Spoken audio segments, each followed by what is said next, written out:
천일 말씀만 들어서 그러므로 깨어있으라 하는 제목으로 함께 은혜 나누고자 합니다.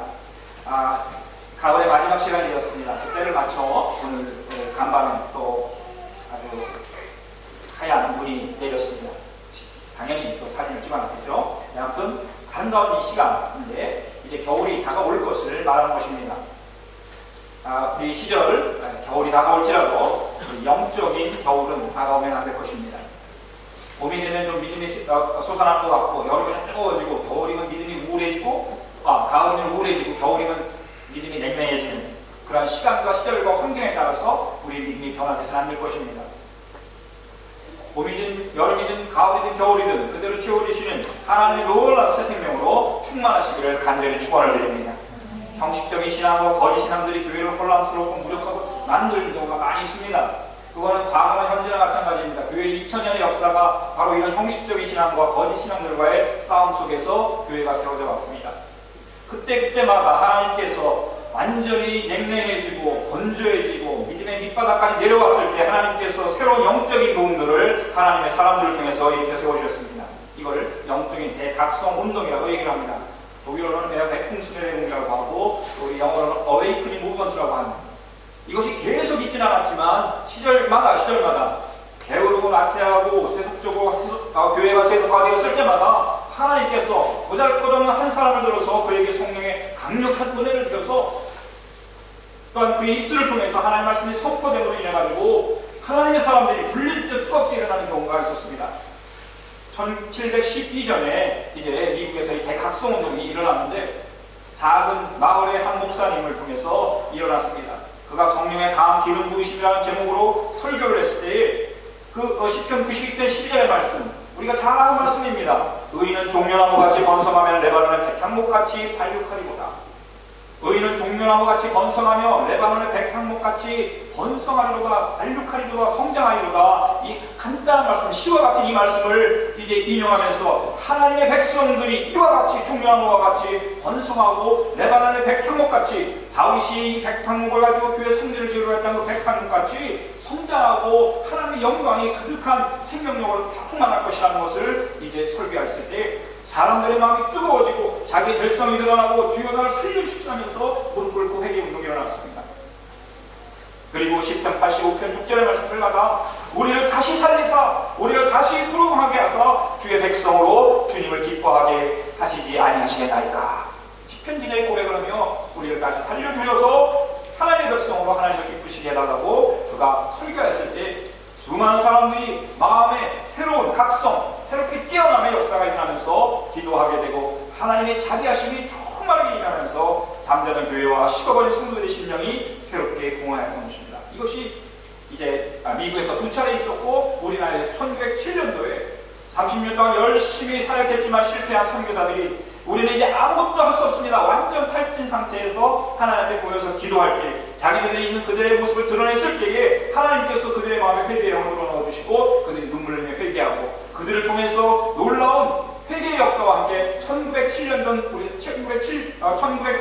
우리나라에 놀라운 영적인 대부흥운동이 일어났고 지금 우리 한국교회가 거기에서 한 발자국도 나가지 못한 오히려 그때가 더 강하고 순수했던 신앙의 모습을 가졌다고 할 정도로 그러한 일이 일어났습니다. 대각성운동의 각성이라는 이 단어는 정신차림이라는 뜻인 것입니다. 정신차림.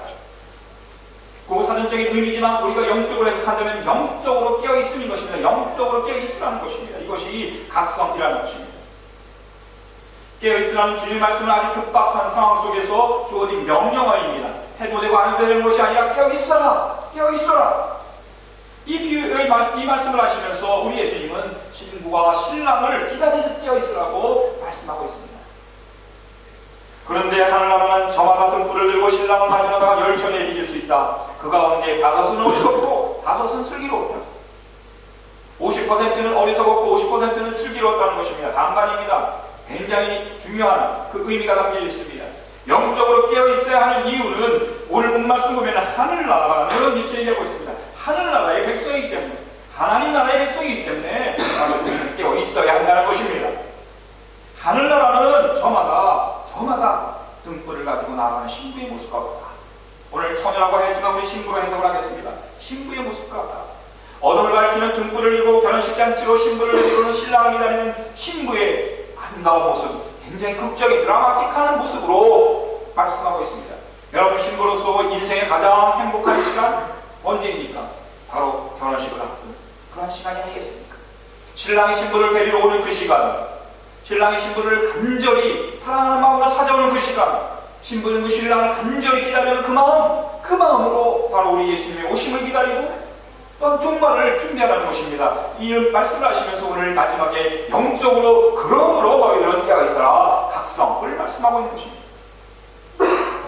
사랑하는 성도 여러분, 오늘의 본 말씀 보면은 그러나 상황은 이상합니다.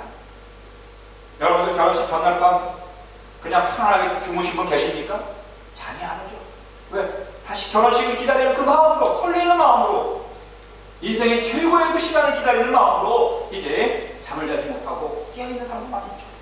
근데 오늘 말씀 보면 얼마나 그 신랑을 기다리는 마음이 간절했는지, 간절한 만큼 육신은 피곤하고 또 더 긴장이 갑자기 풀어지게 되면 어려움을 겪을 수 있습니다. 날은 어둡고 기다리는 신랑은 오지 않고 몸은 점점 피곤해집니다. 더더군다나 어둠을 밝혀줄 등불의 기름은 점점 없어지고 있습니다. 등불이 없으면 신랑의 모습을 볼 수 없는데 그런 불안한 가운데 있습니다. 등불이 없으면 신랑의 목소리는 들을 수 있겠지만 실같이 그 어두운 밤에 신랑을 밝은 모습으로 맞이할 수 없을 것입니다. 반대로 신랑이 그 신부를 알아볼 수 없을 것입니다.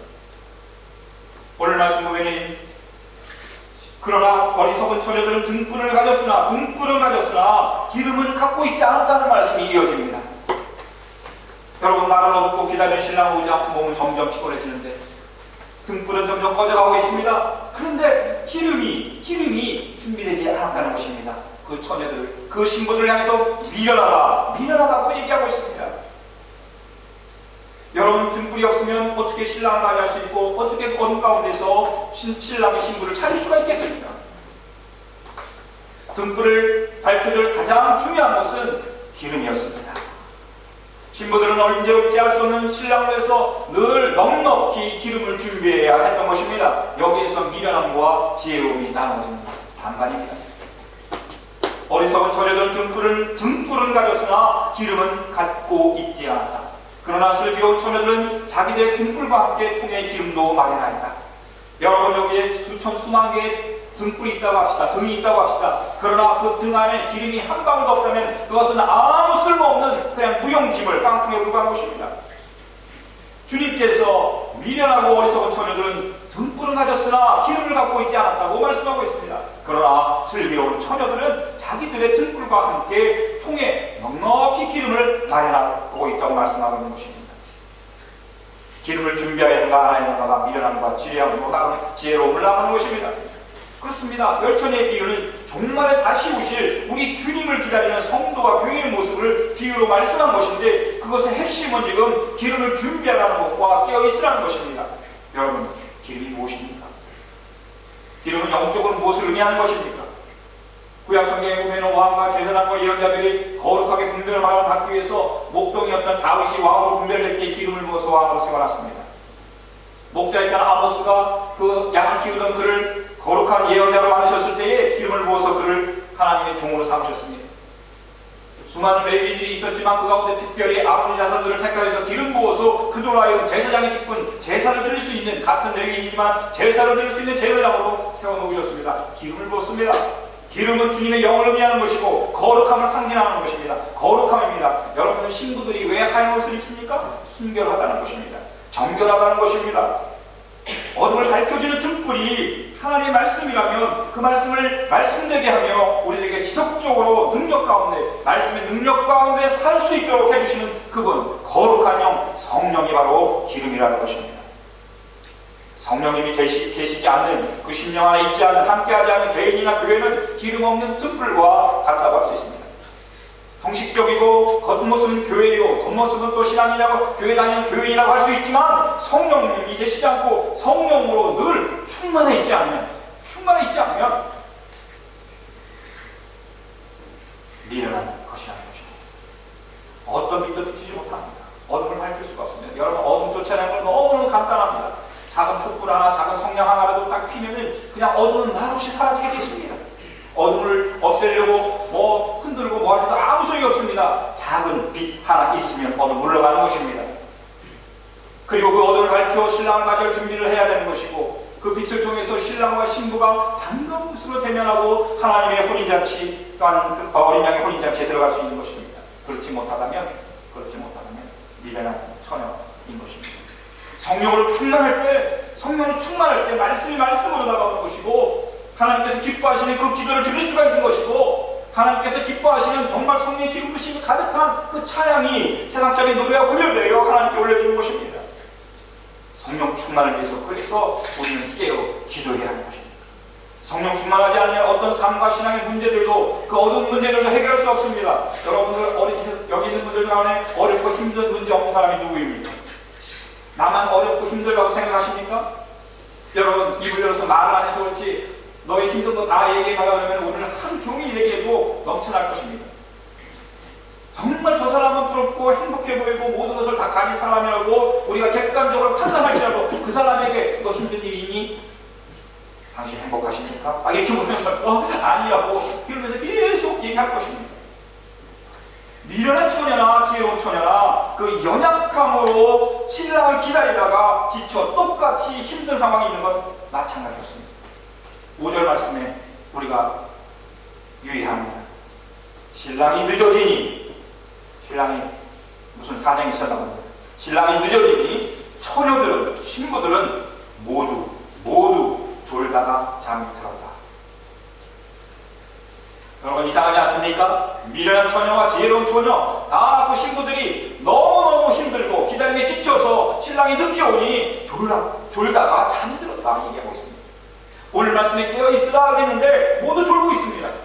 그러면 미련함과 슬기로움의 그 기준이 뭐가 되는 것입니까? 깨어있어야 하지만 너무 힘들고 지치고 그 긴장감이 풀어지면서 너무너무 긴장하다가 지쳐서 모두가 졸다가 잠이 들어버렸다는 것입니다. 그렇지 않습니까 여러분?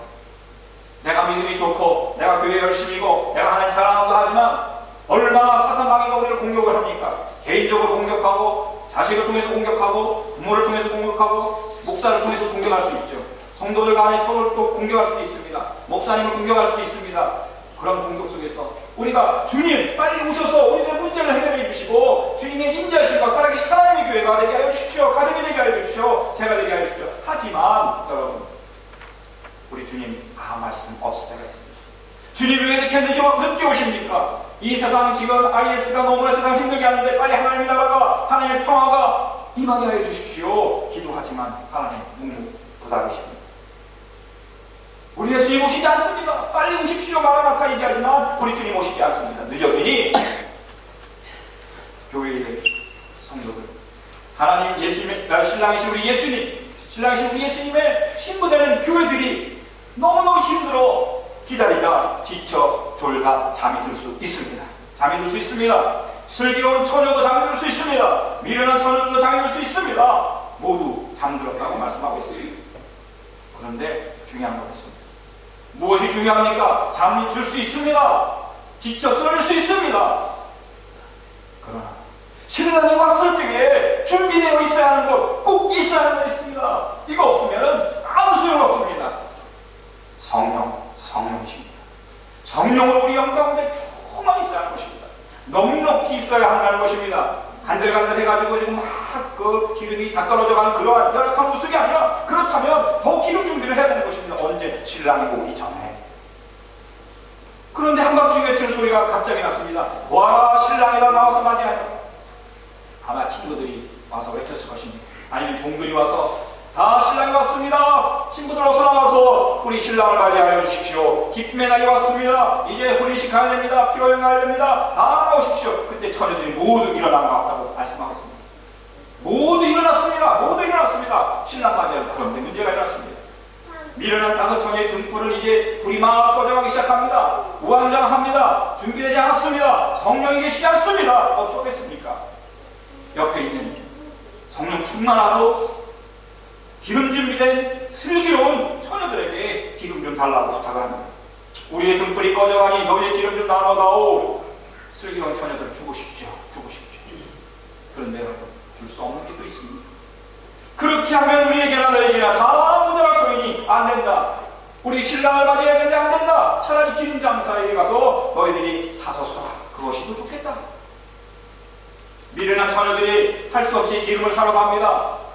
그러나 이미 하나님의 때, 신랑의 때, 마지막 종말 시간은 이미 왔습니다. 기름을 사러 간 그 사이에 어떻게 또 신랑이 집으로 들어갔습니다.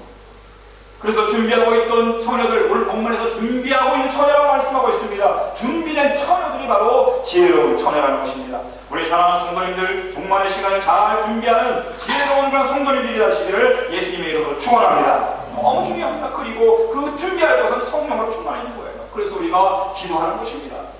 기도로 찬양하고 기도로 나아가서 말씀 전하고 기도로 서로 사랑해야 하는 것입니다. 성령으로 또한 사랑하고 성령으로 찬양해야 하는 것입니다.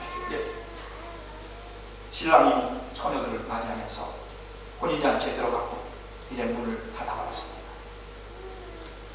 신랑이 왔다는 것은 아마도 처녀들이 머물고 있는 동네에 왔다는 것처럼 들립니다. 신랑이 왔으면 바로 신부들과 신랑이 만날 수 있어야 되는데 기름 준비를 안 한 처녀들은 이제 우왕좌왕하여 어디로 갔는지 보이지도 않습니다.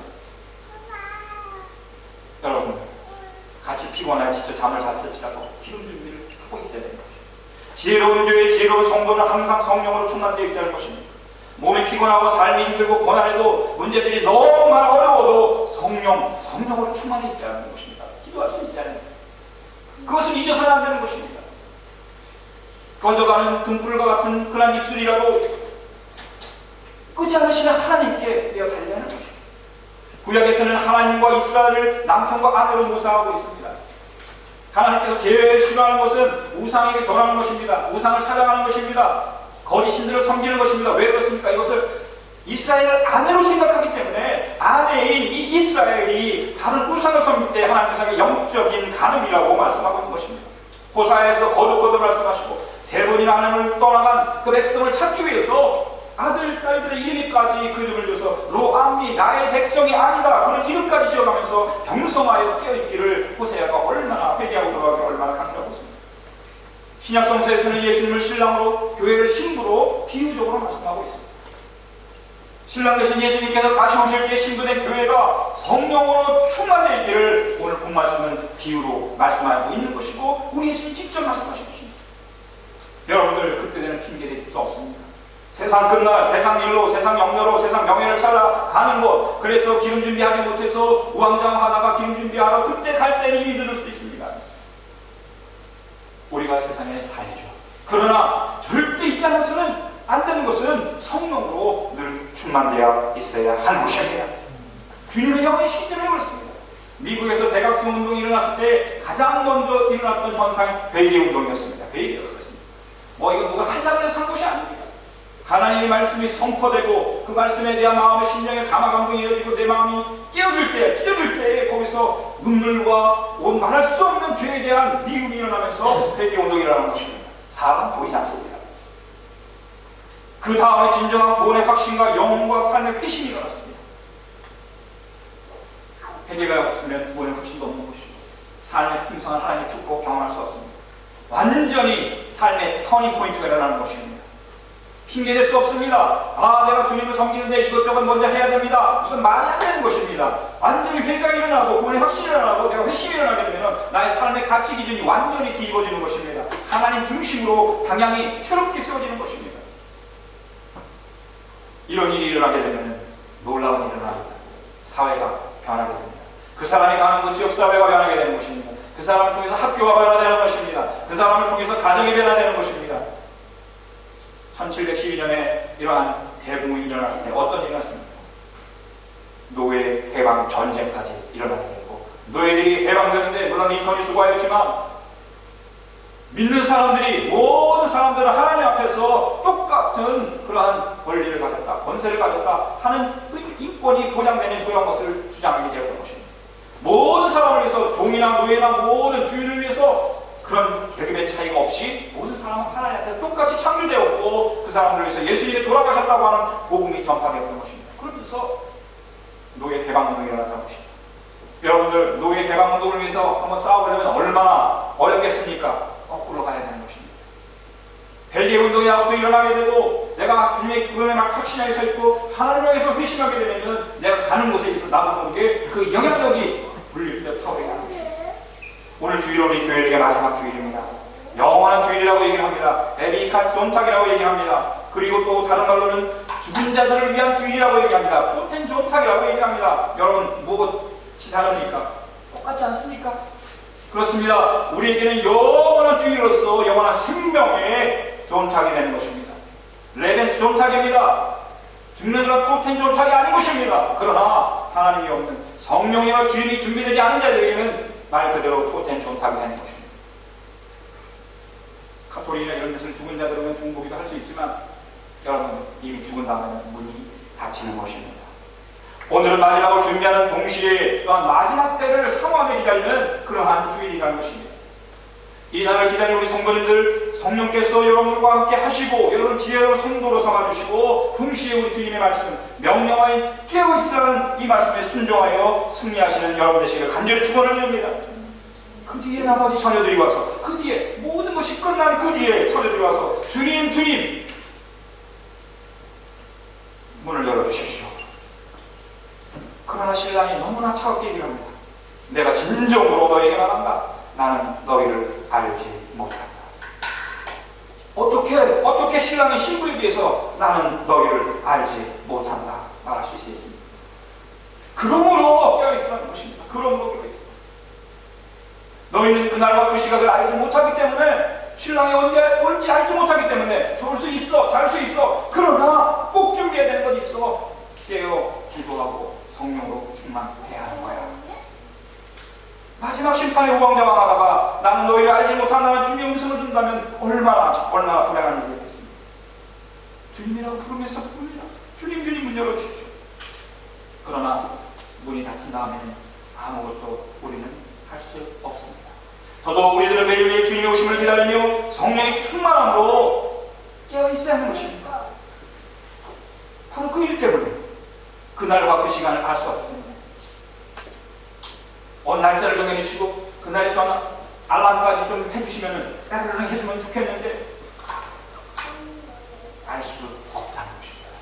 신랑의 신부를 데리고 오는 날처럼 주님의 다시 오심은 우리들에게 하나님 축복의 시간이 될 것입니다. 그런 날이 될 것입니다. 왜? 그날은 우리들의 구원이 완전히 완성되는 날이기 때문입니다.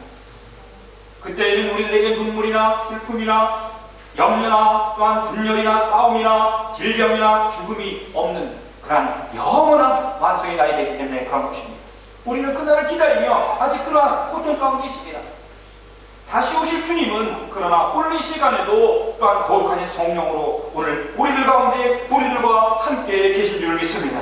왜? 우리들을 통해서 영적으로 깨어있게 하기 위해서 주에게 와 계십니다. 비추기 위해서 신랑이 오실 때 신랑의 얼굴을 비추고 그 빛을 통해서 나의 얼굴을 비춤으로 신랑이 나를 알아볼 수 있도록 우리 주님 다시 오실 때 여러분을 바라보시면서 여러분의 어떤 무슨 직이나 직분이나 여러분들이 뭐가 있느냐는 걸 바라보지 않을 것입니다. 여러분의 심령을 바라보시면서 거기에 예수 그리스도의 십자가의 흔적과 성령의 불이 타고 있는가를 보실 것입니다. 그때 그것을 보시고 안아주시고 내 잔치로 들어오라 맞이하실 것입니다. 지금 주님께서 다시 오신다면 사랑하는 우리 성도님들은 어떻게 하시겠습니까? 마라나타 주님 어서 오시옵소서. 신랑이신 주님 어서 오시옵소서. 두 손 쌍수를 들고 기쁨으로 맞이할 수 있기를 축원을 드립니다. 그러한 축복의 성도님이 다 되시기를 다시 한번 간절히 축원을 드립니다. 아멘.